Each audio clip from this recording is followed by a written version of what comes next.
Hello, everybody, and welcome to Libromancy, a podcast about the magic of books. I'm your host, Josh, and today I'm going to be talking about Earth's End by Elise Kova. So let's siege the magic of books. Oh boy, this is an interesting book to talk about. It was good. I liked, let's say, 80% of this book. 20% was, 10% was good. It was fine. It was not like the best, but it wasn't the worst. And then there's just this 10% that I didn't really like, that didn't connect with me as much. And I'm definitely going to talk about it, but I think this is the third or fifth book in the series. I know that. I know this is the third or fifth, but this book I feel like is suffering from middle series growth where we're trying to expand the world a little bit and we're trying to keep things moving forward, but we're resolving certain issues, and so we have to ramp up tension in other ways, or kind of the author has to make sure that while they resolve the issues that were introduced in the first and second books, that we are creating new issues to resolve in the fourth and fifth books. We have to make sure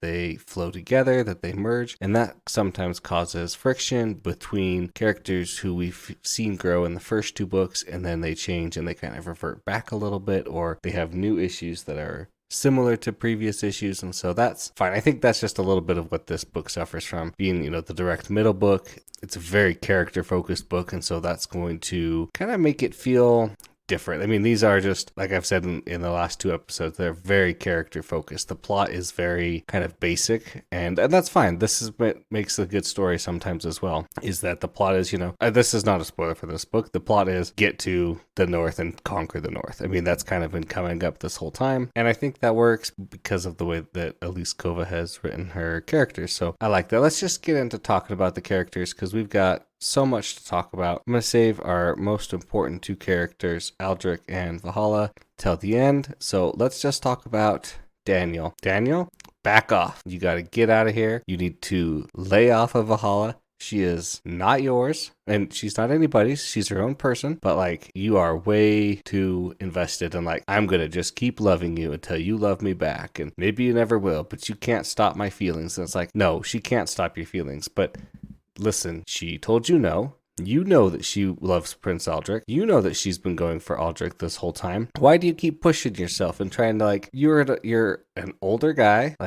I know everybody's kind of older, but in my mind, Valhalla and Aldrich are still they're teenage age, because they make teenage decisions sometimes, especially at the very end of this book. You can't deny that at the end of this book, it's a very teenage drama-y situation. So I see Daniel and the Golden Guard as more of in their mid to late 20s to early 30s at the most. And so it just comes off weird to me that Daniel is so invested in Valhalla, and I don't like it. And I want him to stop being the creep. I know he's not actually a creep, and he's been very forthright and gentle, but he also didn't try and stop any of those rumors that were going around about them sleeping together. And so it's well, Daniel, you say you're doing these things because you love her, but your actions are not 100% following through with that. So I don't know. I don't like you still. If you would just stop being in this book, it would be just fine. That's no problem for me. Let's talk about Balder. He's a good kid. I like him a lot more. He has grown, and I like him immensely more than I did in the beginning. I am no longer worried about him turning traitor. I actually was a little bit worried about it before I finished this book, and I thought, I'll just tell you right now what I thought. I thought at the end, when Valhalla becomes a lady, that the cost was that she had to marry Balder instead of Aldrich, and that was going to be the issue. No, that wasn't the issue. Still an engagement, just not the one they wanted, and I still think they acted like very, very emotional children. But I like Balder. I like that he's trying to repair his relationship with his brother at Valhalla's request. I love that he's just Valhalla, fine, you're here. I'll leave my room. I'll go stay with Aldrich. Whatever. So he's done much better. Now, let's talk about the man of the hour here, the Emperor. He's not cool enough for me to remember his name or want to remember his name, because he's just a big dummy. He's very stupid, and he makes bad decisions. I want you to conquer the North, and the only reward you're going to get for conquering the North for me in this amount of time is that I won't kill you right now. Wow, that just really inspires me to never in my entire life have I felt such obedience to the man who wanted to kill me every single time he looked at me. I really, really don't know why he is such an absolute paying to Valhalla. You'd think he would be like, hey, look, I've got a Windwalker. She's the only one. I can elevate her. I can, maybe he doesn't want her to marry Aldrich. That's fine. I totally understand him being like, okay, I don't want her to marry Aldrich because I've got other plans for him, but I could make her a lady. I can, kind of marry her off to somebody else. Then maybe we can produce our own Windwalkers. Like as an emperor, you got to be thinking about things. These are long-term goals that he should want. Yes, he's the emperor of war and he wants Aldrich to be the emperor of peace, but you still have to have that. He still has that semi-long-term vision. So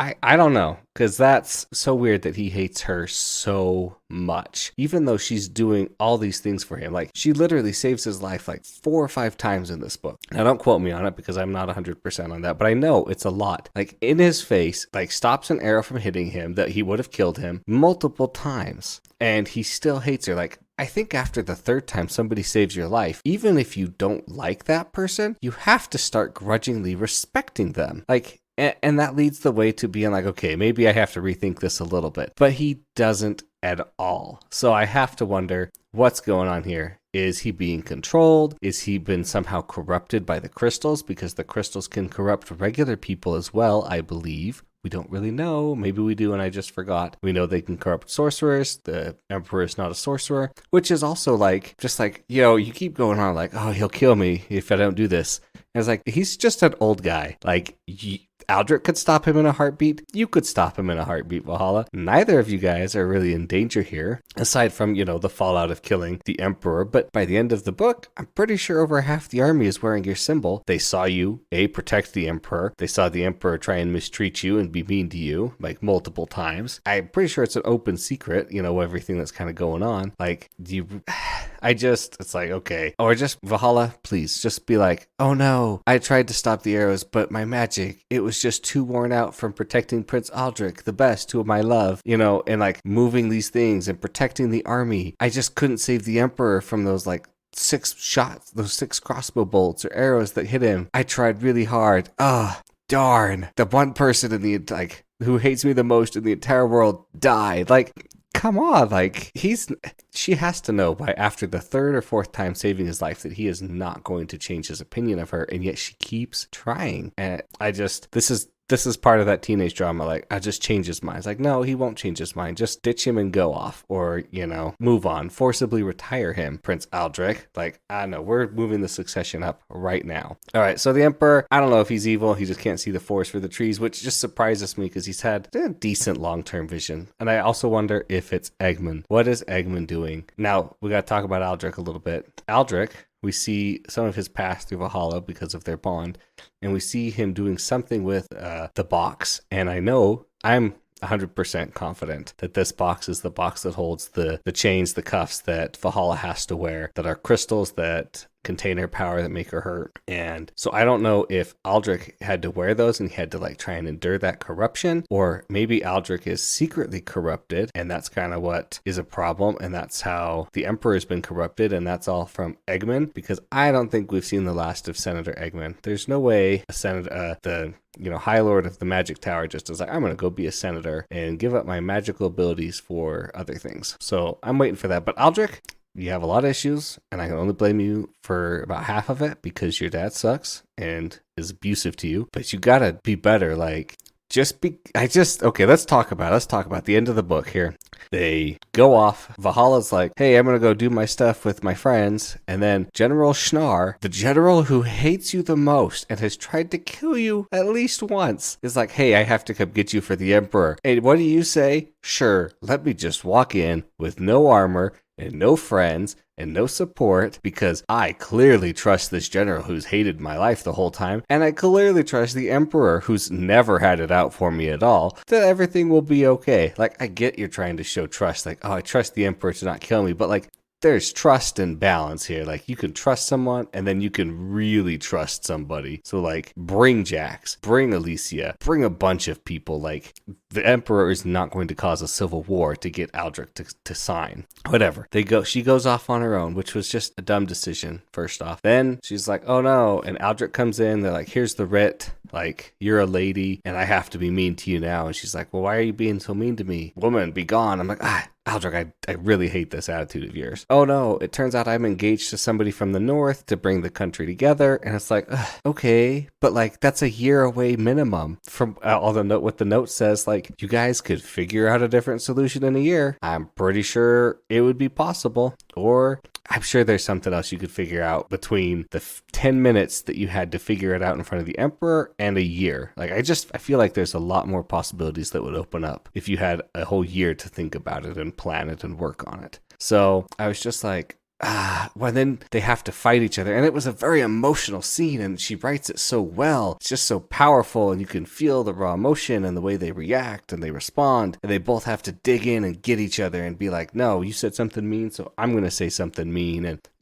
Prince Aldrich, it wasn't even you I was trying to save. It was Prince Balder. And that was so good on like a writing standpoint, like an emotional standpoint, but I just hated it because I was like, come on, you guys just loved each other. You've been loving on each other this whole book. You guys had the most awesome fighting scene that I've read in a while that was just beautiful. And it honestly, like in a good way, their fight scene where they're fighting together felt like dancing. And it was just like elegant and beautiful and well written. And I was like, oh man, I love this. And they're like one person. And the fact that they've joined and they have like literally been one person almost, just that throws me for a loop, because then it's like, okay, but I'm just going to turn off my feelings and hate you. And then she's like, oh, I've realized I was only loving the man he could be. And it's like, well, yeah, but you also kind of did love him too. Like, he needs to change on his own. You are 100% right, Valhalla. He needs to change on his own.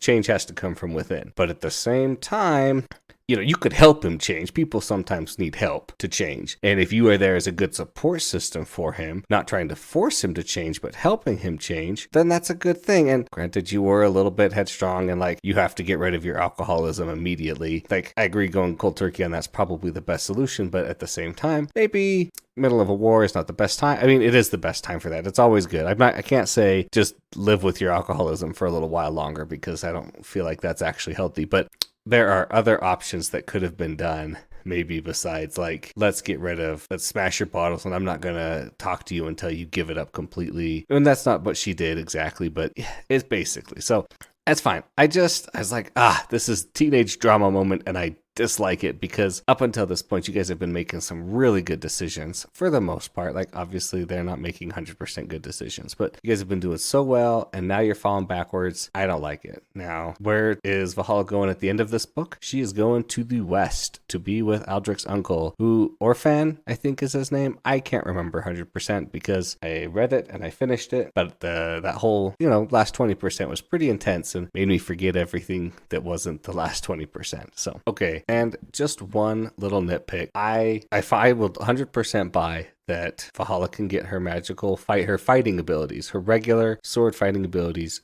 through the bond, through the joining. She can get his muscle memory.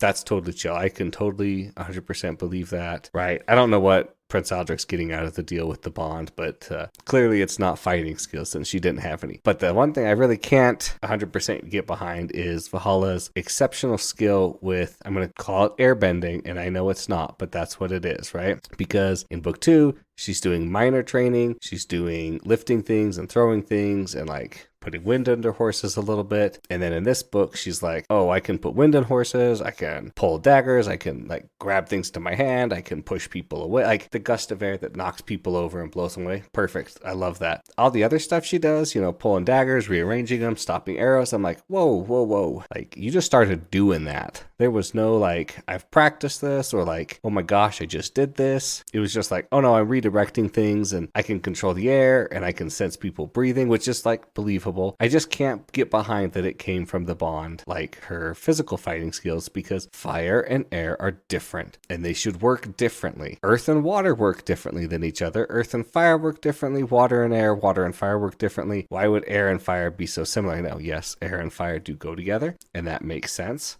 but they should be complementary, not exactly the same style. So that's that. And a little bit of goriness on the side where she is literally like exploding people's heads. I kind of wasn't expecting that, and it was fine. I liked it. I also really liked the fortune teller of the fire bearer, that she can kind of predict the future, and I like the prophecy, and I would love to see more of that on like the earth bearer side, the water bearers, the earth breakers, side, see what their secondary abilities are. We know wind walking is projection, and I thought the projection was done really well. She has to physically walk in. She can only overhear certain things. It's kind of muffled. She can only be in one place at once. I thought the projection was done really good. Oh man, I'm going over a little bit, but that's kind of okay. Let's just talk really quick about some other things that I really liked. The axe, Akel, that cuts through anything. That's going to be important, I'm sure. I like that this is an escalation of the plot and of the world, that we're seeing these crystal weapons that are more powerful than anything. The feeling she gets when she has it, that she wants to use it to cut, which, you kind of believe that it's extra magical, or you wouldn't have stolen it in the middle of the night and kept it out of the Emperor's grasp, because we know that's what Eggman and the Emperor want. So can't you use that to cut through an engagement? Maybe. I'm pretty sure she's going to use it to cut through the bond, and I don't like that, because I like them being together. I like that pairing, but if it doesn't happen, I trust you, Elise Kova, to bring me through to the end in a good way. You really better. And I did not like those crystal cuffs. They were bad. So, here's a line that I really liked in the book. A seed of doubt watered by fear. I mean, that's just good, because people talk about seeds of doubt all the time, but that watered by fear is something I'd never really heard. And I think in the context, it made a lot of sense, and it was really good. Her depiction of Aldrich's alcoholism, where it was slight and subtle, and then they kind of just throw it in your face. You're like, oh my gosh, that really is what it is. Like, I liked that a lot. And I liked this is just, again, she talks about her choices. Her choices were servitude or death. And I'm like, this does not have to be your death. This could be the death of the Emperor. This could be the death of the Senate. Like, maybe you wouldn't want to go like full murderer and kill the whole Senate, but the Emperor could easily have an accident. Like this, you are limiting yourself here, Valhalla, and I applaud your moral standing to not kill the Emperor who's trying to have you killed, but this is pretty much justifiable self-defense by this point. Okay, let's just talk about Valhalla for a little bit, because I realized I didn't talk about her in the character section. So Valhalla, she has tons of ups, she has tons of downs. When she's pretending to be Sarian still at the end of this book and flying to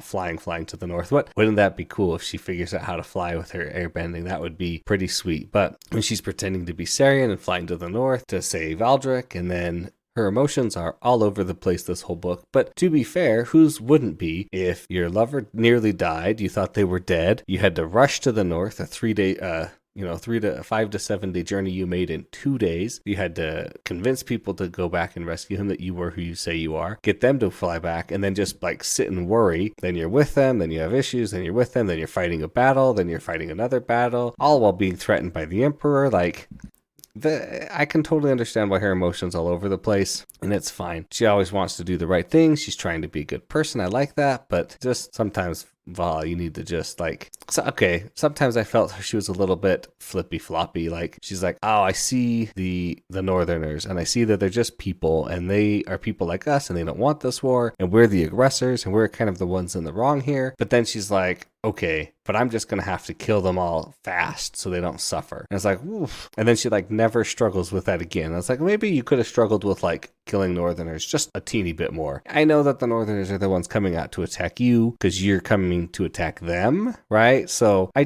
wish I would have had a little bit more of that in her story or in her arc. So that's going to wrap up everything I have to say about Earth's End by Elise Kova. Thanks everybody for listening. Thanks to David Hilowitz for the intro and outro music. If you have any questions, comments, things I missed, you can leave a review. You can send me an email at libromancypod@gmail.com.